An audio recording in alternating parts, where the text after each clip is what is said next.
പശ്ചിമേഷ്യയിലെ ഗസ വെടിനിർത്തൽ കരാർ പ്രതീക്ഷിച്ചതിലും നന്നായി പോകുന്നുവെന്നാണ് American vice president JD Vance പറയുന്നത്. അതേസമയം ഹമാസിന്റെ നിരായുധീകരണത്തിന് സമയപരിധി നിശ്ചയിക്കാൻ JD വാൻസ് വിസമ്മതിച്ചു. ഹമാസ് സഹകരിച്ചില്ലെങ്കിൽ അവരെ ഉന്മൂലനം ചെയ്യുമെന്നും ഇസ്രയേൽ സന്ദർശനത്തിനിടെ വാൻസ് വ്യക്തമാക്കി. അമേരിക്കയിൽ നിന്ന് മധു കൊട്ടാരക്കര തത്സമയം ചേരുന്നു. മധു, ഗുഡ് മോർണിംഗ്.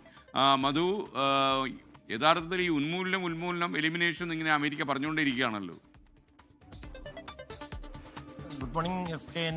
അങ്ങനെ അത് അത്ര എളുപ്പമല്ലെന്നാണ് JD വാൻസ് തന്നെ പറയുന്നത്. വാൻസ് പറയുന്നത് രണ്ട് കാര്യങ്ങൾക്ക് ഡെഡ് ലൈൻ നിശ്ചയിക്കുവാൻ സാധിക്കില്ല എന്നാണ്.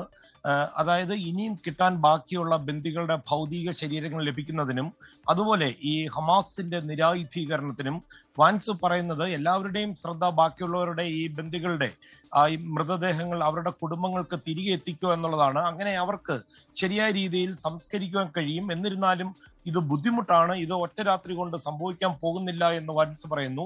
ചിലർ വലിയ തകർന്ന ഈ കെട്ടിട കൂമ്പാരങ്ങളുടെ അടിയിൽപ്പെട്ട് കിടക്കുന്നു. മറ്റു ചിലർ എവിടെയാണെന്ന് പോലും ഇപ്പോഴും അറിയില്ല എന്ന് കരുതി ഈ ശ്രമം ഉപേക്ഷിക്കില്ല. സാവകാശമൊക്കെ വേണം, ക്ഷമ വേണമെന്നാണ് വാൻസ് പറയുന്നത്.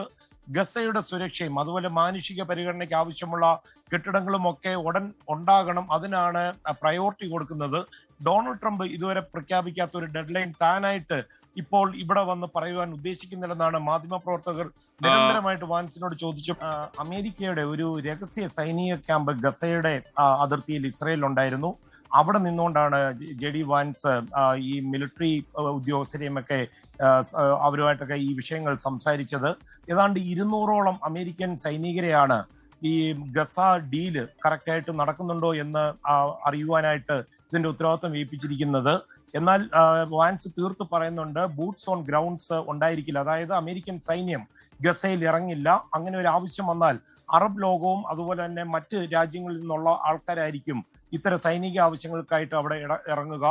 SKN, ഡൊണാൾഡ് ട്രംപിന്റെ 20 പോയിന്റ് പീസ് പാക്കേജിന്റെ 2ാം ഘട്ട ചർച്ചകൾക്കായിട്ടാണ് ഇസ്രയേലിൽ വാൻസ് എത്തിയിരിക്കുന്നത്. അതേസമയം ഹമാസിന്റെ മിലിറ്ററി വിങ് ഇന്ന് 9 മണിക്ക് 2 ബന്ദികളുടെ ഭൗതികാവശിഷ്ടങ്ങൾ വിട്ടു നൽകുമെന്ന് അറിയിച്ചിട്ടുണ്ട്.